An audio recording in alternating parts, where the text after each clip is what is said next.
dignitaries on the dais, respected Dr. Tamilisai Soundararajan, the Governor of Telangana and the Honorable Lieutenant General of Puducherry. It's my honor to invite ma'am and have her here with us, not just because she is the head of the state, but also she is amongst us and she is a gynecologist. I also invite Dr. Prasad, who is the president of Apollo Groups of Hospitals, and Dr. Professor Mahendra Bhandari, an eminent urologist amongst us, and a Padmashri Awardee at present, CEO of the Vattikuti Foundation, and the other dignitaries on the dais. Welcome to RoboGynIndia 2022, and welcome to the fold of Association of Gynaecological Robotic Surgeons. 2/3 or almost gynecological cases world over have 1/3 the number of surgeries that happen to women. It's equal number happening in this country as well. There is no denying the fact that today no woman should be subjected to an open surgery and minimal access surgery should be accessible to all. But we are not able to provide that to other women of this country. And this reason being, in spite of minimal access surgery, laparoscopy now being available in every hospital, every tier city, including smaller towns, the skill and the infrastructure required for doing complex gynecological surgeries becomes difficult. The role of robotics here helps younger surgeons to develop these skills fast and translate the benefit of minimal access surgery to women in our country. This association was conceived by 7 of us.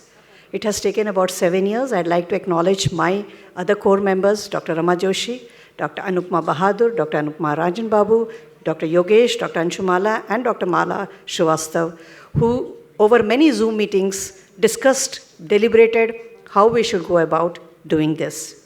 The aim we all agreed, and that was to actually promote academics, train, make each one of us an enabler to teach the other so that the technology can benefit women across. We also would like, in the future, identify centers of excellence where the newer members of the association or doctors who want to take this up can go for their training and learning the art of robotic surgery.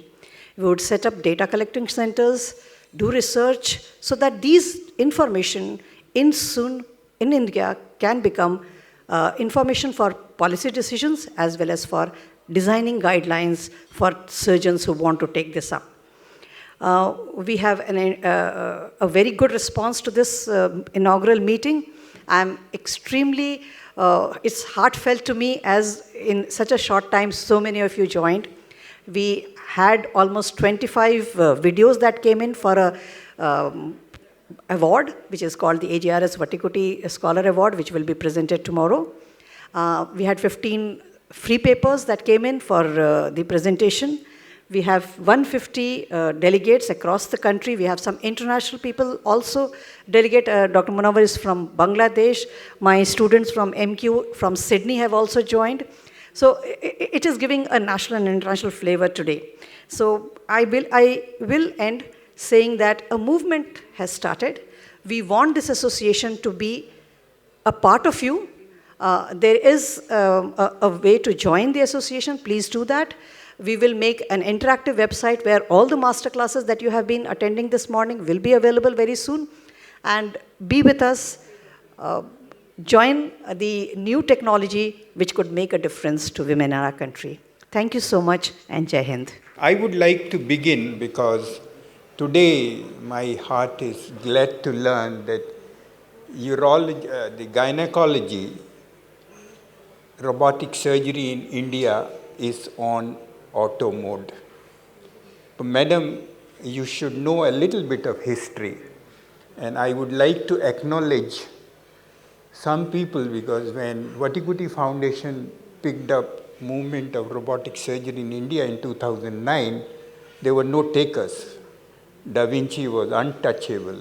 People did not find it worthwhile because they had so much good laparoscopy skills and always they looked at the capital and recurring cost. So 3 months I went to every center and addressed them because The Indian model was not workable only on urology, and I was looking for some other high volume areas. And then I decided it's not going to work because a urologist telling a gynecologist that you should do hysterectomy with the robot doesn't make a sense. So I depended on our international network of robotic surgeons who were really, and we have Dr. Gottlieb, who was the one who proctored these trainers. We have Dr. Gabby, who we did not know before, otherwise we would have grabbed, but now he is in the fold of the foundation. We had Mario Lato, we had Krishnanshu Tiwari, we had Meenakshi Jain, and n number of people who went from center to center and made these people to do. I would also acknowledge the Apollo Hospital, who embraced it, and we met the chairman, and within 15 minutes he took a decision that they will have 6 robots. And Dr. Hari Prasad really paid. So it's good to see, but you have to know, and these people have toiled hard to build this specialty here. They deserve congratulations on the behalf of the foundation. And only one word of warning that I have spent 5 decades with the societies. Keep politics off the society. Madam, excuse me for that, because they should be purely academic institutions. And that's why Vattikuti Foundation decided, it was not our choice to do robotic surgeons councils because they were very expensive meetings before COVID. We used to do 2 meetings. We went to the society, and my own society, where I had been the past president and known everybody, was giving from pillar to post, and they said, this is a commercial company, you should pay 20 lakhs, and we went to Association of Surgeons of India. Then I said that, no, it's not going to work. We went to Gynaecological Cancer Society. We did a meeting with them in Bangalore. And finally we decided, no, we want a political, purely academic platform which would bring in the best practices here and excite the youngsters to take to the specialty. It is not the robotic. Ultimately, what matters is the patient care. I met laparoscopy surgeons and went and convinced them, because the hospital directors wanted that he's a high-volume surgeon in Narayana, and if you convince, I'll have a robot tomorrow, Dr. Devi Sethi telling. And I met the surgeon, and he said, tell me one reason why should I take to robotics. I did 2 Whipples yesterday. And then I said, no, you should not take to robotics. Same thing I told to Dr. Palnivelu. Because ultimately what matters is not robotics. No patient wants to know whether you operate with left hand or right hand or what your assistant does. Ultimately what matters is the patient outcomes, and not anecdotal outcomes that X patient did well and our results were fantastic. Evidence-based. And that's why foundation would always be behind academic society till it continues to do what it should do. And thank you very much, Rooma, for inviting me to this august audience where I see so many youngsters which hold the role for the patients across the country. Thank you very much. Honorable Governor of Telangana and Lieutenant Governor of Pondicherry, Dr. Mrs. Soundararajan. Permit me to address you as Mrs. Soundararajan because we are very fond of Dr. Soundararajan, who is a colleague of ours at the hospital. Dr. Bhandari, Dr. Rooma Sinha, Dr. Yogesh, and ladies and gentlemen. It's very fortunate to have in our midst a truly multifaceted personality. She's a doctor, a gynecologist, a politician, now the governor, and above all, a great human being.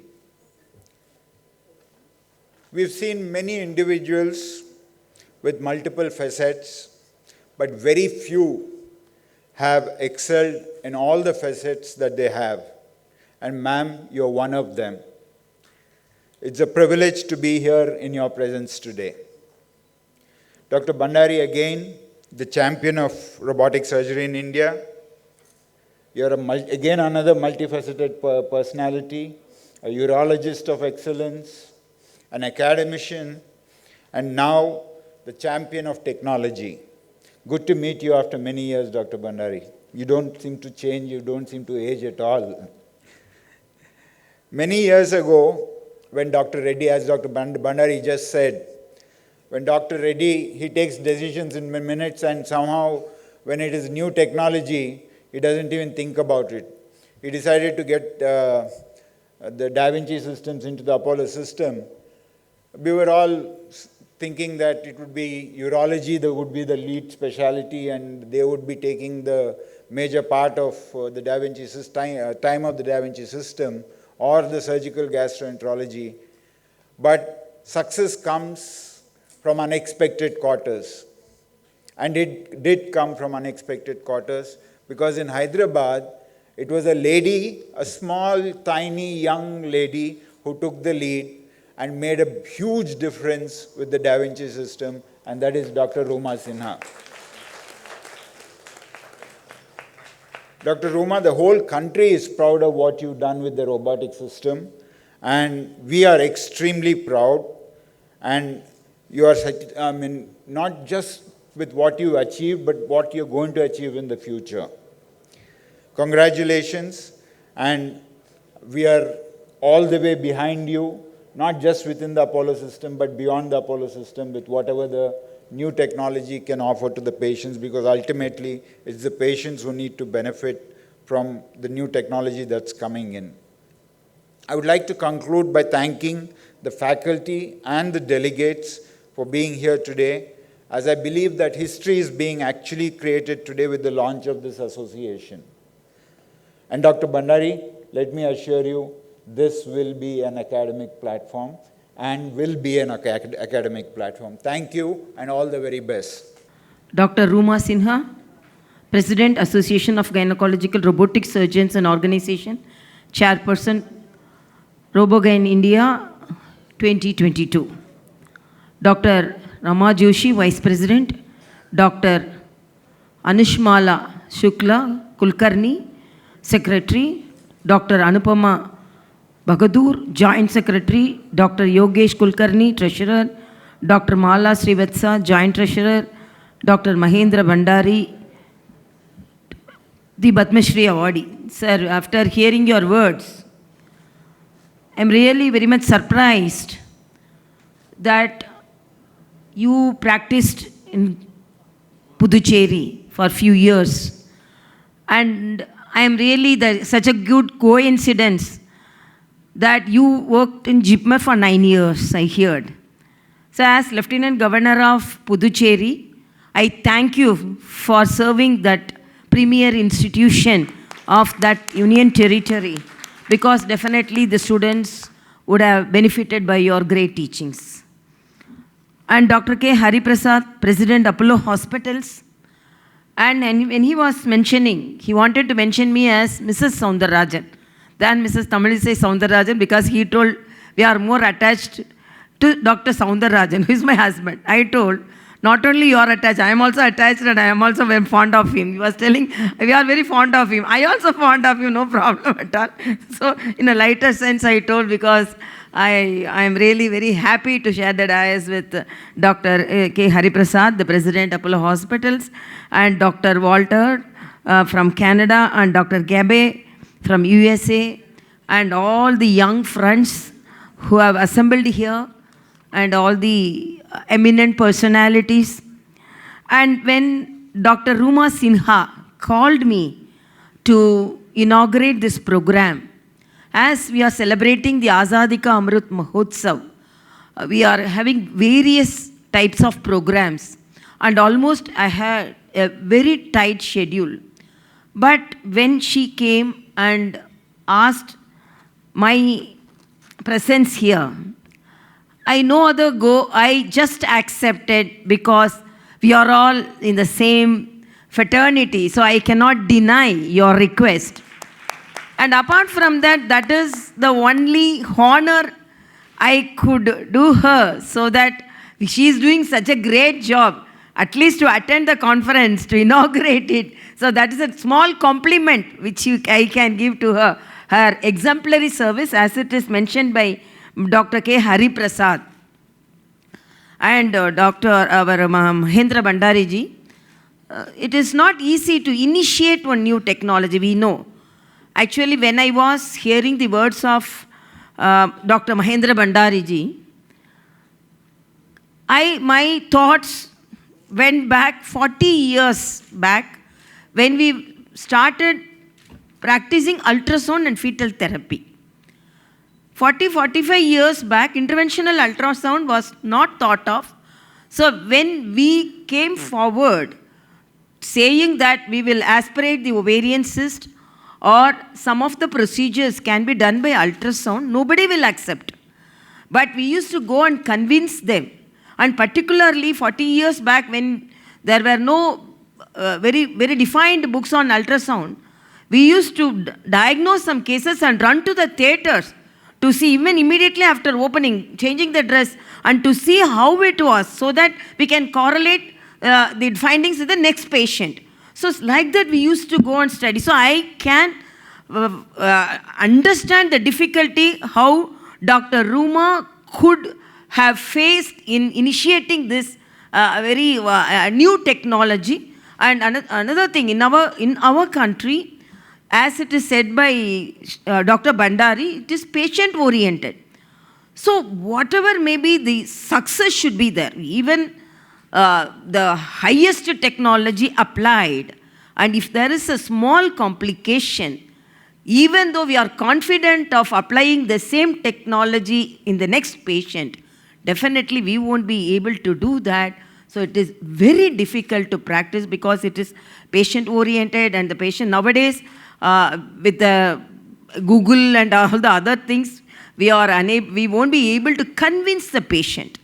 So it is the greatest job she has done, and I compliment you because, and another thing, as a gynecologist, not only as a governor, as a gynecologist, I am really complimenting you.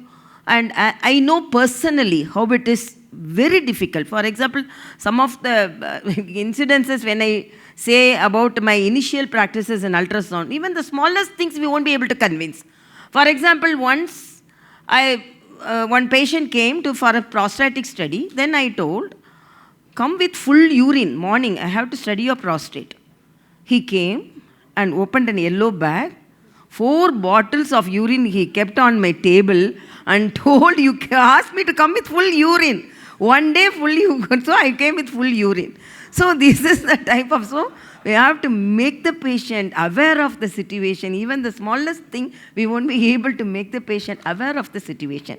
And as it is said, that is less invasive, cost-effective, cosmetic.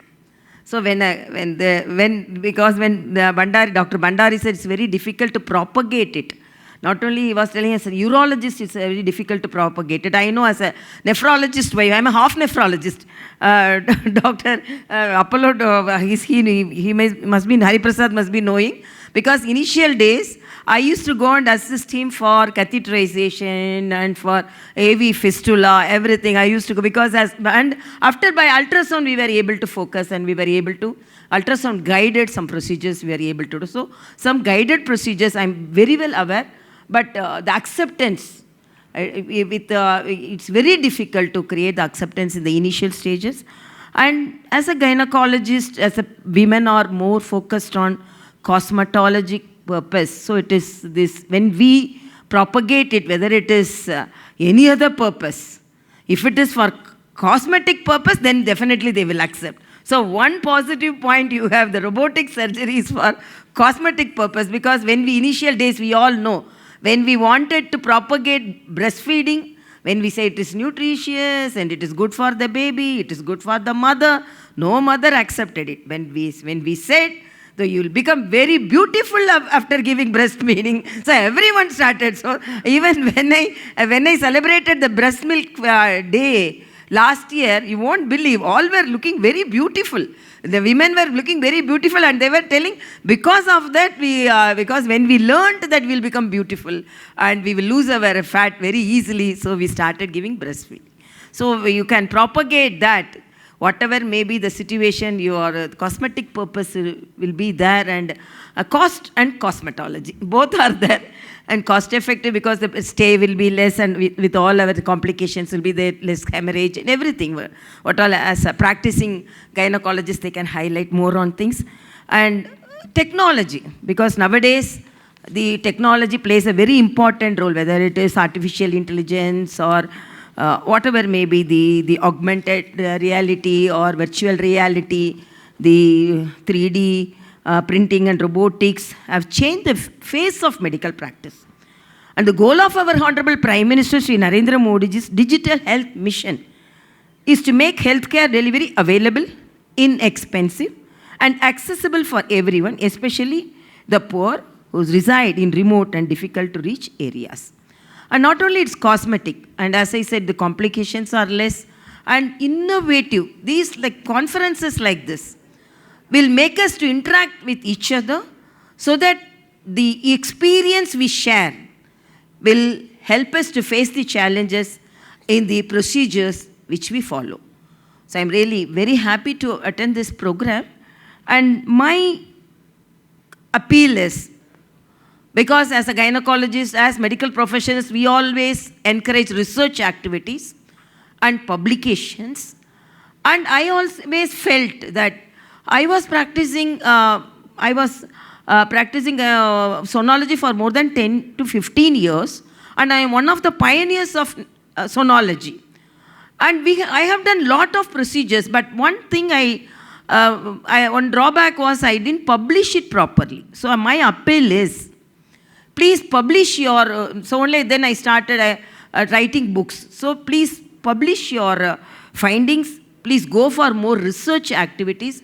Because I remember that sonosalpingogram, when a patient refused for hysterosalpingogram, then we thought, so okay, we will inject some fluid through the catheter, and whether we see whether any fluid is in the cul-de-sac, because the patient refused for sonosalpingogram. And then we started like that in a lighter sense. Then after that it was published. But one of the pioneers we did it. So if we publish and we go for research activities, it will be helpful for our friends who want to do more challenging surgeries.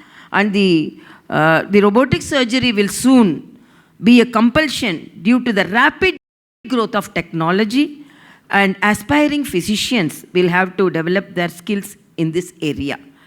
I am sure that with eminent Indian specialists like Dr. Rooma Sinha, as well as other renowned global experts, while discussing the role of robotics in gynecological surgeries, will highlight usage of technology relevant and the ways to make it economically feasible for all sections of the society.